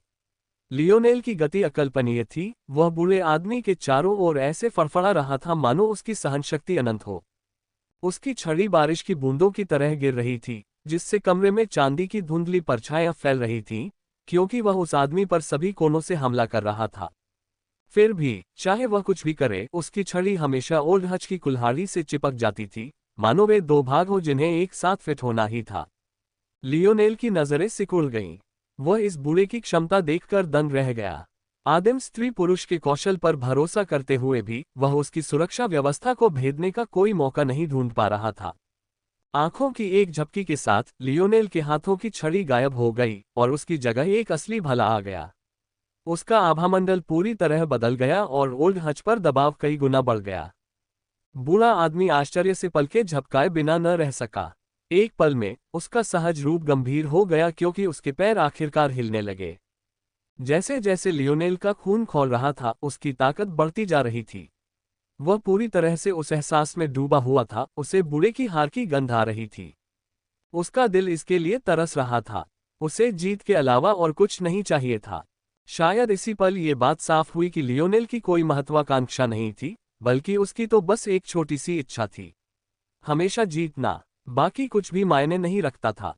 लियोनेल की आंखों में दबाव देखकर उस पर दबाव के बावजूद बूढ़ा आदमी मुस्कुराया। कितना अच्छा बच्चा है। दुर्भाग्य से मुझे हराने के बारे में सोचने के लिए तुम अभी भी कई दशक छोटे हो। अचानक उस आदमी का आभामंडल भी बदल गया। हालांकि यह बहुत ही हल्की रोशनी थी, लियोनेल की इंद्रियां इतनी तेज थीं कि वह बूढ़े आदमी के ब्लेड पर पड़ी हल्की चमक को नजरअंदाज नहीं कर सका। SSSHUUUUUU छुरे की धार लियोनेल के भाले की नोक पर एकदम सटीक लगी। भाले की प्रिज्म जैसी नोक हवा में एक पल के लिए रुकी, फिर वह टूट गई। दरअसल छुरे की धार नीचे की ओर गई और अगर ओल्ड हच ने दया न दिखाई होती तो लियोनेल का हाथ कट जाता। लियोनेल के कदम रुक गए। वह अपने टूटे हुए भाले को हैरानी भरी नजरों से देख रहा था। उसकी सांसें हवा में अटकी हुई थीं और उसकी छाती धड़क रही थी। अब उसे एहसास हुआ कि वह कई घंटों से उस बूढ़े से जूझ रहा था और पूरी तरह थक चुका था। लेकिन उसके मन में ये सब सोचने का मन नहीं था। फोर्स, वह निश्चित रूप से फोर्स था, लेकिन साथ ही यह अलग भी था। Blade force. लियोनेल आश्चर्यचकित था। क्या इस बल का इस्तेमाल टावरों के विध्वंस के नीचे किया जा सकता है? उसे बल लियोनेल के पिता ने कहा था कि स्पीयर डोमेन की विरासत के बारे में कुछ ऐसी बातें हैं जो उन्हें तब तक नहीं जानने दी जाएंगी जब तक कि वे स्पीयर फोर्स को समझ न ले, लेकिन आज तक भी वे उन्हें समझ नहीं पाए हैं। कौन जानता था कि यह कमबख्त बूढ़ा आदमी बहुत पहले ही उन्हें समझ लेगा। इस बिंदु पर लियोनेल को एक और बात समझ में आई। बूढ़े आदमी की ताकत किसी क्षमता या किसी खास भोजन की वजह से नहीं थी। उसका शरीर इतना मजबूत था, इसकी वजह थी उसकी ब्लेड फोर्स। लियोनेल की मामूली समझ से बल सुदृढ़ीकरण विचलन केवल अपने हथियार को अधिक शक्तिशाली बनाने जितना सरल नहीं था। पहली बात तो ये कि उनमें से सभी हथियारों से संबंधित नहीं थे, और दूसरी बात जो थे भी वे शरीर को विकसित और पोषित कर सकते थे, समय के साथ उसे मजबूत बना सकते थे। बूढ़े आदमी ने ब्लेड फोर्स को बहुत पहले ही समझ लिया होगा, शायद मेटामॉर्फोसिस से भी पहले, जिससे उसका शरीर दूसरों से कहीं ज्यादा मजबूत हो गया होगा। ऐसे में उसकी ताकत ज्यादा मायने रखती थी। जब किसी बल विक्षेपण को समझा जाता तो वही इथेरियल ग्लोबुला में आकार ले लेता, बिल्कुल लियोनेल के तारों की तरह। दरअसल लियोनेल के इथेरियल ग्लोबुला में तारों को भी बल विक्षेपण के रूप में वर्गीकृत किया जा सकता था। बात बस इतनी थी कि जहां भाले का बल भाले के प्रहार को और भी शक्तिशाली बना देता था, वहीं लियोनेल के मन में स्थित तारों ने उसकी आत्मा को पोषित किया और उसकी पुनर्प्राप्ति को तेज किया। लियोनेल की बातें सुनकर ओल्ड हच दंग रह गया और फिर जोर से हंसने लगा। तो तुम ब्लेड फोर्स के बारे में जानते हो छोटे बच्चे? बुरा नहीं, मैंने ब्लेड फोर्स को सचमुच समझ लिया है। उस समय मैं 42 साल का था, अब मैं लगभग 150 साल का हूं। ये सुनकर लियोनेल थोड़ा सुन्न हो गया। हालांकि तकनीक ने जीवन प्रत्याशा को 21वीं सदी से 25वीं सदी तक बढ़ा दिया था, सामान्य जीवन काल 80 साल से घटकर लगभग 120 साल ही रह गया था। हालांकि उसने कभी किसी 150 साल के आदमी के बारे में नहीं सुना था जो फुर्तीला बंदर की तरह उछल कूद कर सके। उसी समय लियोनेल को आखिरकार उस बूढ़े व्यक्ति के प्रति हार्दिक सम्मान का अनुभव हुआ। जब पृथ्वी अभी भी एक तृतीय आयामी दुनिया थी, तब बल संबंधी क्षमताओं को समझना कल्पना से भी परे कठिन था। ब्लेड कला में इस बूढ़े व्यक्ति की प्रतिभा निश्चित रूप से अद्भुत थी। ओल्ड हच, मुझे स्पीयर फोर्स को समझना सिखाओ और मैं तुम्हारे लिए टूर्नामेंट में भाग लूंगा। लियोनेल की हल्की हरी आंखें चमक उठी। एक पल के लिए वे तहखाने की मंद रोशनी में लालटेन की तरह चमक उठी, मानो बूढ़े आदमी के शरीर में छेद कर रही हो। हालांकि जैसा कि उसने सोचा था कि उत्तर मिलेगा, उसके बजाय लियोनेल ने हच को 3 दिनों में पहली बार भौहें चढ़ाते हुए देखा। मोरालेस, क्या तुम्हें लगता है कि ब्लेड फोर्स को समझना एक मजाक है? जब तुम भाले का इस्तेमाल करने पर जोर दे रहे थे, तब मुझे लगा था कि तुम्हें उससे कुछ लगाव है। इसीलिए मैं तुम्हें अपनी प्रतिभा दिखाने के लिए तैयार था। लेकिन जहां तक मैं देख रहा हूं, तुम्हें भाले से कोई खास लगाव नहीं है। जब मैंने तुम्हारा हथियार नष्ट किया, तब भी तुमने कोई प्रतिक्रिया नहीं दी। अपनी इस सोच के साथ तुम भाला फोर्स को कैसे समझ सकते हो? अगर तुम्हें किसी हथियार से प्यार ही नहीं है, तो तुम उसकी मान्यता कैसे प्राप्त कर सकते हो? क्या आपको ये पसंद है? लियोनेल की अभिव्यक्ति बदल गई। क्या उसे भाला पसंद था? सीधा सा जवाब था, नहीं। यह एक ऐसा हथियार था जिसे उसने यूं ही उठा लिया था क्योंकि यह उसके लिए सुविधाजनक था। उसने इसे एक छोटे से गिरोह से छीना था जिसने उसके आईना के बारे में अनुचित बातें कहने की हिम्मत की थी। उसके बाद उसे संयोग से पता चला कि उसके पास भाले से जुड़ा एक वंश तत्व है, इसलिए उसने भाले को अपने पास ही रखा। उसके लिए यह इससे ज्यादा जटिल नहीं था। लेकिन इस बात को एक तरफ रखते हुए भी लियोनेल समझ नहीं पा रहा था कि बूढ़े आदमी ने भाले की शक्ति को समझने के लिए अपने भाले से प्यार करने की बात क्यों कही। इसमें से कुछ भी समझ में नहीं आ रहा था। उसे कोई तार्किक कारण नहीं सूझ रहा था कि इस समीकरण में प्यार क्यों जरूरी है। अगर बात इसी बारे में थी, तो क्या इसका मतलब यह नहीं था कि लियोनेल कभी स्पीयर फोर्स को समझ ही नहीं पाएगा? ऐसा तो नहीं था कि वह किसी हथियार के प्रति अपने प्रेम का दिखावा कर सकता था, है ना? अगर उसे पता चल जाए कि उसके पास अभी तलवार, माचेता या धनुष बाण वंश कारक है, तो वह स्पीयर को छोड़ने में जरा भी नहीं हिचकिचाएगा। उसके लिए भाला तो बस एक औजार था। उसे प्यार करने की क्या जरूरत थी? लियोनेल के बदलते चेहरे को देखकर बूढ़े ने सिर हिलाया। अगर इस तरह की समझ देना इतना आसान होता, तो दुनिया में कोई भी काम मुश्किल नहीं होता। एक क्षण बाद लियोनेल ने गहरी सांस ली। ओल्ड हच, मुझे एक बार और अपना ब्लेड फोर्स दिखाओ। लियोनेल का मन दूसरों के लिए समझना मुश्किल था। वह एक दयालु आत्मा था, लेकिन उतना ही ठंडा और हिसाब किताब रखने वाला भी। उसका दिल कोमल था, लेकिन वह हार बर्दाश्त नहीं कर सकता था।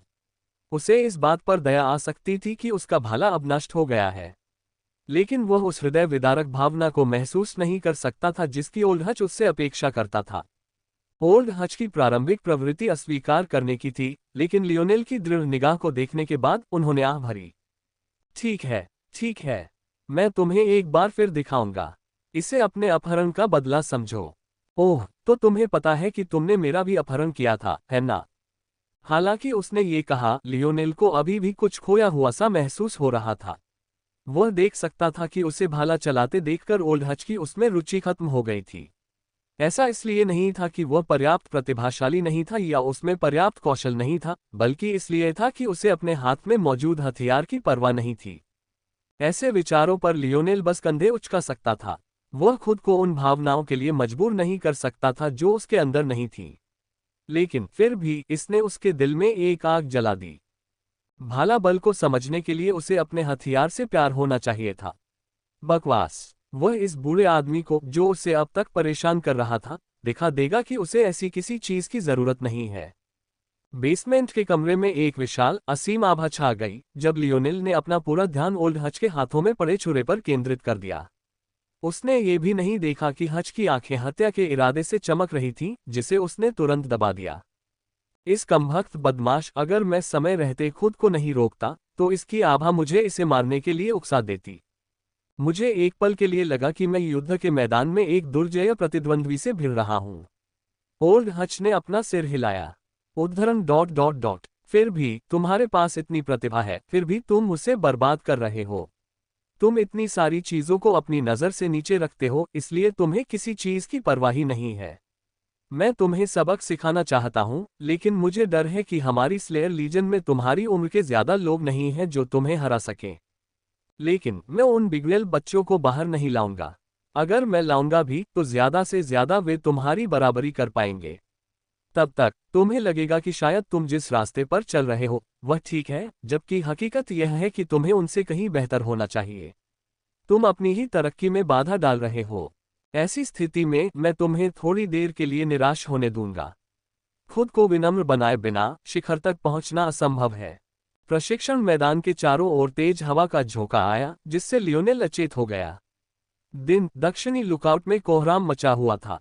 ये कहना ज्यादा सही होगा कि गुस्से का एक तूफान उस पर छाया हुआ था, जिसने उन्हें इस हद तक दबा दिया था कि वे किसी पर भी अपना गुस्सा निकालने के लिए बेताब थे।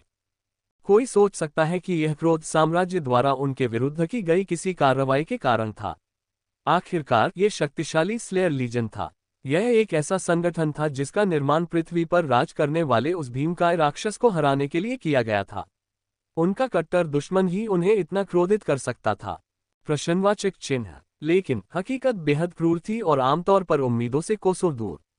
इस बार जिस चीज ने उन्हें क्रोधित किया था वह कोई शक्तिशाली साम्राज्य नहीं था, बल्कि मुश्किल से 18 साल का एक छोटा लड़का था। दरअसल ये लड़का सिर्फ 3 दिनों के लिए उनके साथ आया था, फिर भी उनकी सारी नाराजगी मोल ले गया। सबसे पहले ये कहा गया कि वह हैकर हच के संरक्षण में था, वही व्यक्ति जिसने सार्वजनिक रूप से सुप्रीम मिगेल के चेहरे पर थप्पड़ मारा था। अगर बात सिर्फ इतनी ही होती तो शायद वह युवक संगति के लेबल से अपराधबोध से बच सकता था, लेकिन इसके बाद जो हुआ वह और भी बुरा था। उस युवक की एक रिकॉर्डिंग जारी की गई जिसमें वह कह रहा था कि हैकर हच के प्रशिक्षण के बावजूद भी वह होनहार युवाओं में प्रथम स्थान पर है, जिससे स्लेयर लीजन के युवक युवतियां भड़क उठे। मानो इतना ही काफी नहीं था, आज ही उस युवक का उपनाम अंततः जारी कर दिया गया। हर कोई जानता था कि आशाजनक भविष्य रैंकिंग में शामिल होने वाले सभी लोग महान क्षमता वाले युवा थे, जिन्होंने विभिन्न उच्च अधिकारियों का ध्यान आकर्षित किया था। सच तो ये था कि हर कोई सिर्फ अपनी इच्छा से सूची में नहीं आ सकता था।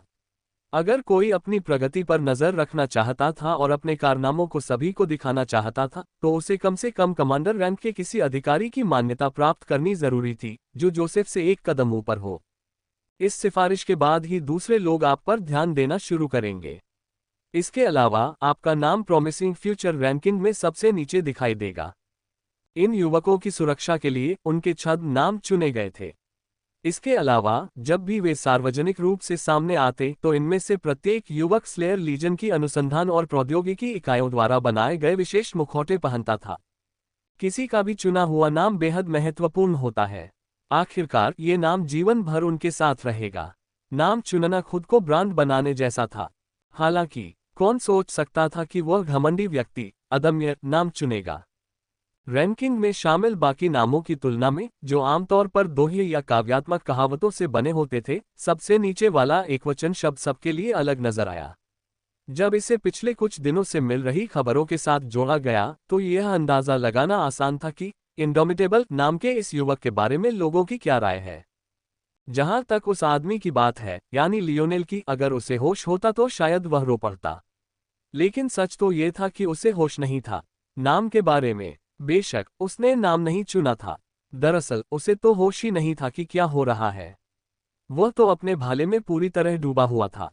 कोई सोच सकता है कि अगर वह अभ्यास कर रहा होगा तो अपनी चालें आजमा रहा होगा, शायद एक ही बार बार बार दोहरा रहा होगा। लेकिन लियोनेल तो अपनी जगह पर ही जड़वत था। ओल्ड हच के आखिरी दांव के बाद से लियोनेल 1 इंच भी नहीं हिला। वह वहीं खड़ा शून्य में देखता रहा। उसकी हरकतों से बूढ़ा आदमी आह भरकर सिर हिलाने लगा। कभी कभी बूढ़े लोग अपनी बुद्धिमत्ता युवाओं को देना चाहते थे, लेकिन क्या युवा हमेशा उनकी बात सुनते? दुर्भाग्य से जिंदगी में कुछ चीजें ऐसी होती हैं जो सिर्फ कोशिशों, गलतियों और लगातार असफलताओं से ही सीखी जा सकती हैं। उनका मानना था कि लियोनेल के प्रयास मूर्खतापूर्ण थे और उन्होंने उस छोटे बच्चे को ये बात बताई भी थी, लेकिन लियोनेल स्पष्ट रूप से सुन नहीं रहा था। हालांकि उसे इस बात का अंदाजा नहीं था कि लियोनेल अपने मन में उस बूढ़े आदमी के साथ अपनी लंबी लड़ाई को बार बार दोहरा रहा था।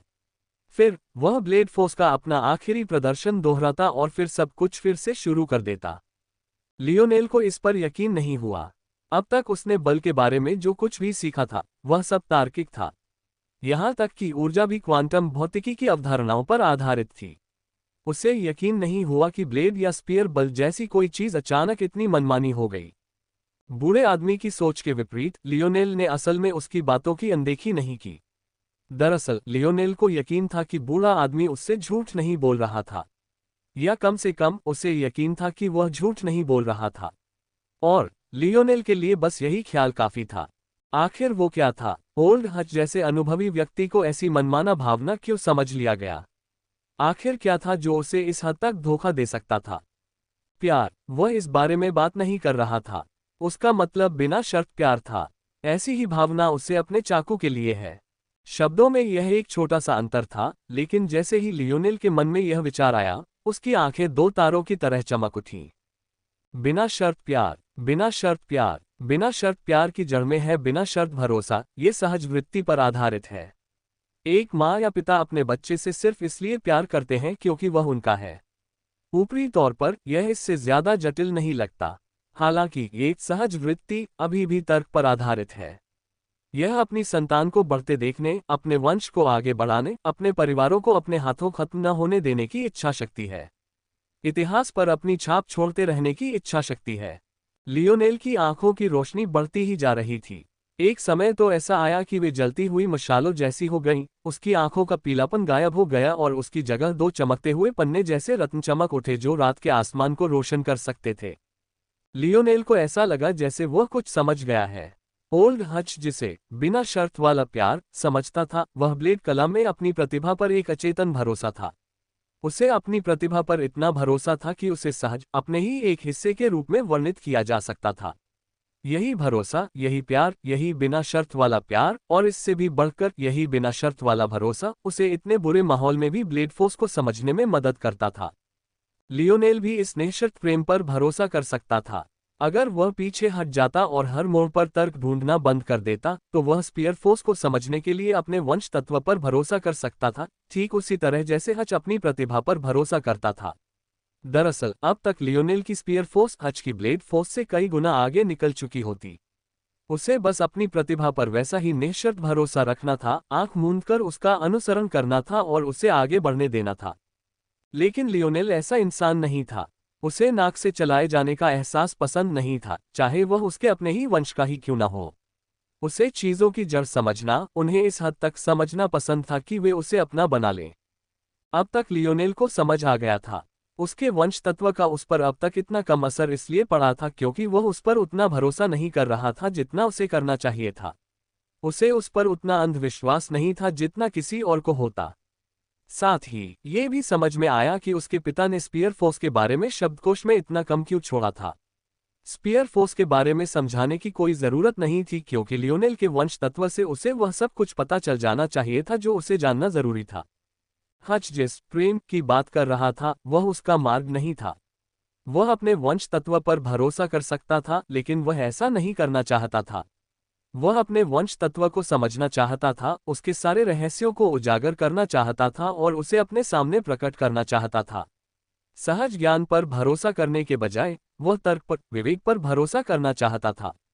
ये बात सुनने में भले ही बहुत आकर्षक लग रही हो, लेकिन इसका सार एक ही बिंदु पर आकर खत्म होता है। वह जीतना चाहता था, वह अदम्य बनना चाहता था। दिन दक्षिणी लुकआउट में काफी चहल पहल थी। दरअसल ये कहा जा सकता है कि पिछला हफ्ता साल का सबसे जीवंत समय था। यह न केवल तयशुदा द्विवार्षिक चेक इन का समय था, बल्कि होनहार युवाओं के जमावड़े का भी समय था। कई लोगों ने लुकआउट्स में चेक इन को अपनी जान जोखिम में डालने वाले दिनों से एक छोटी सी छुट्टी माना। ये कहा जा सकता है कि इस सभा ने मुख्य आकर्षण का केंद्र बनकर पिछले हफ्ते की घटनाओं को एक सुंदर श्रद्धांजलि दी। प्रश्नवाचक चिन्ह। इस समय बहुत से लोग वेनिस जैसे शहर के केंद्र की ओर एकत्रित हुए थे तथा सारे उत्साह का आनंद लेने के लिए तैयार थे। दक्षिणी लुकआउट के केंद्र में स्थित अखाड़ा वाकई बहुत खूबसूरत था। इसमें सामान्यतः लगभग 10,000 लोग बैठ सकते थे, लेकिन इसमें केवल परिसर में उपलब्ध सीटें ही शामिल थीं। अखाड़ों के किनारों पर पानी की कई कृत्रिम नदियां थीं जिनमें नावें तैरती रहती थीं। अगर इन विभिन्न स्टील के विशालकाय जहाजों की बैठने की क्षमता को ध्यान में रखा जाए तो दर्शकों की संख्या आसानी से 50,000 तक पहुंच सकती थी। हालांकि इतनी बड़ी संख्या में लोग आमतौर पर देखने के लिए नहीं आते, लेकिन पिछले हफ्ते की घटनाएं बेहद चौंकाने वाली थीं। कोई भी इस आयोजन को कैसे मिस कर सकता था। नतीजा ये हुआ कि 50,000 लोगों की तो बात ही छोड़िए, उससे भी ज्यादा लोग अंदर घुसने की कोशिश कर रहे थे। विशेष जल आधारित क्षमता वाले लोग आज काफी पैसा कमा रहे थे, बस इन लोगों को देखने के लिए ले जा रहे थे। ये लोग किसके लिए आए थे? अदम्य नाम के उस युवक के अलावा और कौन था? अखाड़े के मंच पर पहले से ही कई नकाबपोश युवक युवतियां चुपचाप खड़े थे। उनकी मुद्रा एकदम सही मानी जा सकती थी और उनमें से हर एक का व्यवहार किसी सैनिक जैसा था। उनका अनुशासन बेदाग था। उनके हर मुखौटे पर एक अलग प्रतीक था जो उनकी उपाधि का प्रतिनिधित्व करता था। किसी मुखौटे पर दहाड़ते हुए शेर की तस्वीर होती, किसी पर रेंगते हुए सांप की, किसी के मुखौटे पर अमूर्त चित्र बने होते, जबकि कुछ मुखौटे बिल्कुल सीधे सादे होते और शब्दों का इस्तेमाल करते। वहां लगभग 40 युवा उपस्थित थे। दक्षिणी लुकआउट में नियुक्त होनहार युवाओं की वास्तविक संख्या इससे लगभग दोगुनी थी। हालांकि रैंकिंग में शामिल सभी युवा आगे नहीं आए। आखिरकार यह एक ऐसा संगठन था जो साम्राज्य को उखाड़ फेंकने के लिए बनाया गया था, और सभी के पास अपनी जोखिम भरी रोजमर्रा की जिंदगी से समय निकालकर इसमें भाग लेने का समय नहीं था। आमतौर पर बमुश्किल 20 लोग ही दर्शकों के लिए अच्छा प्रदर्शन कर पाते थे, लेकिन इस बार उससे दोगुनी संख्या में लोग आए थे, और इसके पीछे स्पष्ट कारण भी थे। ऐसा लगता है कि ये बच्चे काफी चिंतित हैं। सोचिए कि जब हमने उन्हें इतने अच्छे इनाम दिए थे तब वे बाहर नहीं आए थे, लेकिन अब वे उत्सुक हैं क्योंकि एक छोटे लड़के ने कुछ शब्द कहे थे। 3 लोगों का एक समूह ओवरसियर के डिब्बे में खड़ा अखाड़े की ओर देख रहा था। उनमें 2 पुरुष और एक महिला थी। हालांकि वे मुस्कुराते और संकोची लग रहे थे, लेकिन इस बात से साफ जाहिर था कि उन्हें इस युद्ध की देखरेख के लिए चुना गया था और वे कम से कम कमांडर के पद पर थे। इसमें कोई मदद नहीं हो सकती, महिला ने जवाब दिया। उन सबके पास बुजुर्ग होते हैं जो उन्हें अनमोल चीजें देते हैं, जैसे हम हमेशा देते हैं। और भले ही वे जवान हों, वे अपनी सुरक्षा का मतलब समझते हैं। वे जितने कम मशहूर होंगे, उनके लिए उतना ही अच्छा होगा। थोड़े समय के फायदे के लिए आगे आना नासमझी है। आप ऐसा कह रहे हैं जैसे कि हम उन्हें थोड़ा सा प्रोत्साहन देने की कोशिश करके बुरे लोग हैं। मुझे ये पूरी रैंकिंग थोड़ी मूर्खतापूर्ण लगती है। हमने इन्हें बनाया ही क्यों? आप जानते हैं कि मैं उन कुछ लोगों में से था जिन्होंने इस विचार को सीधे तौर पर खारिज कर दिया था। हमें इन युवाओं की सुरक्षा करनी चाहिए, न कि उन्हें इस तरह सुर्खियों में लाना चाहिए। महिला को ये कार्यवाही साफ तौर पर पसंद नहीं आई। यह अब तक का केवल तीसरा सम्मेलन था। आखिरकार प्रॉमिसिंग रैंकिंग मेटामॉर्फोसिस के बाद ही बनाई गई थी। ये सर्वविदित था कि इस विकासवादी चरण में युवाओं में अधिक क्षमता होती है, इसलिए उन पर जोर दिया गया। बहरहाल इस महिला को लगा कि इस प्रथा को रोकने के लिए यह और भी एक कारण था, लेकिन धारा के विपरीत जाना बहुत कठिन था। उनमें से एक आदमी ने आह भरी, वायलट रेन, ऊपर वालों की भी अपनी चिंताएं हैं। पृथ्वी की स्थिति इस समय बहुत नाजुक है, सब कुछ वैसा नहीं है जैसा सतह पर दिख रहा है। ये शब्द सुनकर वह महिला चुप हो गई। वह भी जानती थी कि पर्दे के पीछे की बातें इतनी आसान नहीं होती, लेकिन तार्किक कारण होने पर भी उसे यह बात पचाना मुश्किल लग रहा था। आज जैसी घटना ही तो थी जिसकी उसे चिंता थी। चाहे वे कितने भी समझदार क्यों न हो, युवा तो आखिर युवा ही होते हैं। उन्हें बस थोड़ा सा उकसाया गया था और देखो इस बार उनमें से कितने सामने आ गए थे। दरअसल अगर इंडोमिटेबल का उदय अचानक न होता तो उसे यकीन था कि और भी ज्यादा युवा सामने आते। अगर लियोनेल थोड़ा पहले आ जाता तो शायद इस बार पूरे 100 से ज्यादा होनहार युवा आ जाते। हालांकि उसने यह बात किसी को नहीं बताई, लेकिन उसके दिल में सतर्कता कई स्तरों तक बढ़ गई थी। कौन जानता था कि यह साम्राज्य द्वारा स्लेयर लीजन के भावी स्तंभों के बारे में और जानने की एक चाल थी। उसने ऐसी चिंताएं जाहिर करने की हिम्मत नहीं की, इसकी वजह हैकर हच ही थे। चूंकि इंडोमिटेबल हैकर हच से जुड़ा था, इसलिए कहा जा सकता है कि हैकर हच ने भी उसका समर्थन किया था। बहुत कम लोग मानेंगे कि इतने बड़े नाम ने उनके साथ विश्वासघात किया है। लेकिन क्या इसी वजह से यह योजना इतनी सटीक नहीं हो पाई? ऐसा तो नहीं था कि उनकी सेना के सेवानिवृत्त अधिकारी अतीत में इस हद तक निराश होकर दलबदल करने को मजबूर न हुए हों। विद्रोही होने के नाते वे जिस रास्ते पर चल पड़े थे वह बेहद खतरनाक था। हाँ, मुझे पता है कि तुम कैसा महसूस कर रहे हो। खैर, आज शायद तुम उस बच्चे को जिससे तुम इतनी नफरत करते हो उसकी सजा पाते हो। ऊपर देखो, टॉप 5 में से 2 तो पीछे ही रह गए। उस आदमी ने 2 युवकों की ओर इशारा किया, जिनमें से एक युवक था और दूसरा युवती थी। युवती ने हरे रंग का एक टाइट ट्रैकसूट पहना हुआ था। लेगिंग्स उसकी सुडौल टांगों से चिपकी हुई थी और उसकी जैकेट आधी खुली हुई थी, जिससे उसकी स्पोर्ट्स ब्रा दिखाई दे रही थी जो उसके स्तनों को ढांक रही थी।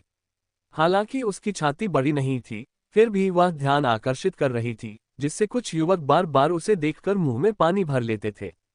हालांकि युवती के मुखौटे पर बने हरे घुमावदार आकार को देखकर उनमें से किसी ने भी उसे परेशान करने की हिम्मत नहीं की। वे तुरंत समझ गए कि यह भविष्य के आशाजनक भविष्य की सूची में तीसरा स्थान पाने वाला नया मुखौटा था, चेजिंग विंड। युवक उससे कुछ ही दूरी पर खड़ा था, उसकी पीठ भाले की तरह सीधी थी।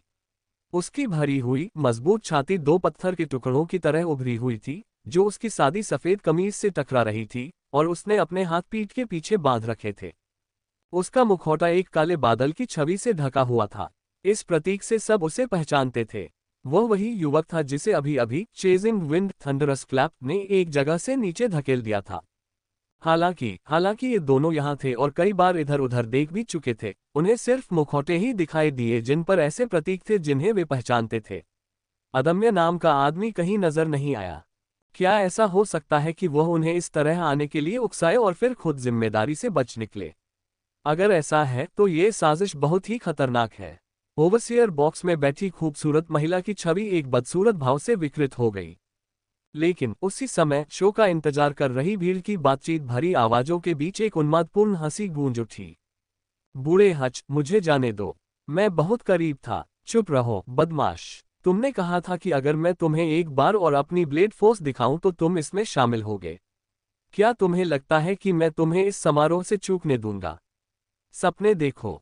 एक युवक को अखाड़े में गिरा दिया गया और वह इतनी दयनीय स्थिति में था जिसकी कोई कल्पना भी नहीं कर सकता। जब उसका शरीर लुढ़कना बंद हो गया तो उसने गहरी सांस ली और खड़ा हो गया तथा उस बूढ़े व्यक्ति की ओर घूरकर देखा जो उसे यहां लाने के लिए पानी पार कर आया था। क्या बल का प्रयोग करके पानी पर चला जा सकता है? बहुत बढ़िया। उसकी तीखी निगाहों के बावजूद वह युवक वास्तव में काफी उत्सुक था। अंततः यह महसूस करते हुए कि यह स्थिति ठीक नहीं थी, युवक ने ऊपर देखा तो पाया कि 40 से अधिक लोग उसकी ओर देख रहे थे। युवक ने भौहें चढ़ाईं। ये सब ऐसे क्यों लग रहे हैं जैसे मुझे जिंदा ही खा जाना चाहते हैं? यदि ये युवक लियोनेल नहीं तो और कौन हो सकता है? से ज्यादा युवाओं की नजरें लियोनेल पर पड़ीं। जब उन्होंने देखा कि उसके मुखौटे पर कोई निशान नहीं है तो उन्होंने तुरंत अंदाजा लगा लिया कि यही आदमी होगा, तथाकथित अदम्य। जहां तक लियोनेल की बात है, वह पहले की तरह ही उलझन में था। उसने ऐसा क्या किया था कि उसे इतनी नफरत झेलनी पड़ रही थी? प्रश्नवाचक चिन्ह। क्या इसलिए कि मैं देर से आया था? लियोनेल को अचानक थकान का एहसास हुआ। अब उसे याद आया कि वह लगभग 5 दिनों से सोया नहीं था। वह कुछ सोच ही रहा था कि अचानक वह बूढ़ा आदमी प्रकट हुआ, उसका कंधा पकड़ा और फिर उसे यहां फेंक दिया। अगर उसकी आत्मा में इतनी ताकत न होती तो इतनी देर तक जागते रहना नामुमकिन होता, भले ही उसका शरीर कई गुना ज्यादा ताकतवर क्यों न होता। बदकिस्मती से अब उसकी आत्मा को काफी धक्का लगा था। मुझे देरी से पहुंचने के लिए माफ करें। ये लियोनेल के पहले शब्द थे, लेकिन इन शब्दों ने लियोनेल की ओर देख रहे 40 से ज्यादा युवाओं की निगाहें और भी तेज कर दी। ऐसा सिर्फ उसकी बातों की वजह से नहीं था, बल्कि इसलिए भी था क्योंकि वे उसकी आवाज पहचान गए थे। ये वही आवाज थी जिसने कहा था कि वह हैकर हच के प्रशिक्षण के बिना भी उन सबको हरा सकता है। जहां तक लियोनेल के शब्दों का सवाल है, वे उसे गंभीरता से कैसे ले सकते थे? दरअसल उन्हें तो ये बहुत अपमानजनक लगा। अगर उसके शब्दों में उपेक्षा का भाव नहीं था तो और क्या हो सकता था? वे सब यहां जल्दी आ गए थे इंडोमिटेबल को सबक सिखाने के लिए। फिर भी न सिर्फ वह समय पर नहीं आया, बल्कि उन्हें इंतजार भी कराया, बल्कि सबने उसकी आवाज साफ सुनी थी। यहां तक कि अब तक भी वह आना नहीं चाहता था। अगर ओल्ड हच न होता तो शायद वह आता ही ना। वे असंतुष्ट कैसे न होते? माहौल ठीक न देखकर लियोनेल कड़वी मुस्कान के साथ मुस्कुराया और अपने सिर के पिछले हिस्से को खुजलाया। लेकिन उसी पल अनजाने में उसके मुंह से एक जम्हाई निकल आई, जिससे मास्क पहने होने के बावजूद उसने अनजाने में अपने होंठ ढक लिए। कुछ नहीं हो सकता था, वह बहुत थका हुआ था। लेकिन वह भूल गया था कि चूंकि उसने नकाब पहना हुआ था, इसलिए उसकी शर्मीली मुस्कुराहट कोई नहीं देख सकता था। लेकिन उसकी जम्हाई सबने साफ सुनी। इससे उनकी पहले से ही उग्र निगाहें और भी भड़क उठीं। इस बिंदु पर यदि लियोनेल भी समझाना चाहता तो कोई भी उसकी बात नहीं सुनता। पूरे अखाड़े में गला साफ करने की आवाज गूंज उठी। अदम्य, मुझे लगता है। कृपया मैदान में अपना स्थान ग्रहण करें और हम शुरू कर सकते हैं। लियोनेल ने अपना सिर ओवरसीयर बॉक्स की ओर घुमाया, ये देखकर कि आवाज वहीं से आ रही है, फिर मान गया। ऐसा लग रहा था कि वह सचमुच इससे बाहर नहीं निकल पाएगा। वह जहां भी जाता था वहां उसे बहुत पसंद किया जाता था। यह उसके जीवन में पहली बार कहा जा सकता है जब वह सचमुच जनता का दुश्मन नंबर 1 था, उन कारणों से जो उसके नियंत्रण से पूरी तरह बाहर थे। हालांकि लियोनेल ने आवाज का पालन किया, लेकिन उसकी हर हरकत पर बहुत से लोगों की नजर थी। मंच पर उसके साथ मौजूद दूसरे युवकों के आदर्श सैन्य रूप की तुलना में उसका रूप रंग बिल्कुल अलग लग रहा था। साफ था कि चाहे उसकी मुद्रा हो या व्यवहार, उसमें पूरी तरह से कमी थी। उसने उनके आदर्श रूप रंग को अस्त व्यस्त कर दिया। उसके कदम एक समान नहीं थे, उसकी पीठ झुकी हुई थी और उसकी आंखें हमेशा आधी बंद रहती थीं। मानो ये काफी बुरा नहीं था, वह जम्हाई लेता रहा। गहरी घृणा और घृणा की झलकें लगातार उसकी ओर आ रही थीं, लेकिन अब तक लियोनेल का मन उन पर ध्यान देने का नहीं रहा था। वह एक बार फिर किसी मदहोशी में डूब गया था, मानो किसी ऐसी चीज को पकड़ने की कोशिश कर रहा हो जो अभी अभी उसकी पहुंच में आई थी। पिछले कई दिनों से वह अपने वंश तत्व और उससे भी बढ़कर भाला बल को समझने की कोशिश कर रहा था, लेकिन आखिरकार उसे कुछ बिल्कुल अलग ही चीज मिल गई। इससे वह सचमुच हैरान रह गया। सच तो यह है कि वह भाला बल के प्रति अपने मोह को लगभग पूरी तरह भूल ही गया था। बदकिस्मती से उसकी बेपरवाह निगाहें और लगातार जम्हाई लेने की वजह से वह न सिर्फ युवाओं का, बल्कि तमाशा देख रही भीड़ का भी दुश्मन बन गया। उन्होंने सभा के नियम पढ़ने वाले कमांडरों पर भी ध्यान नहीं दिया।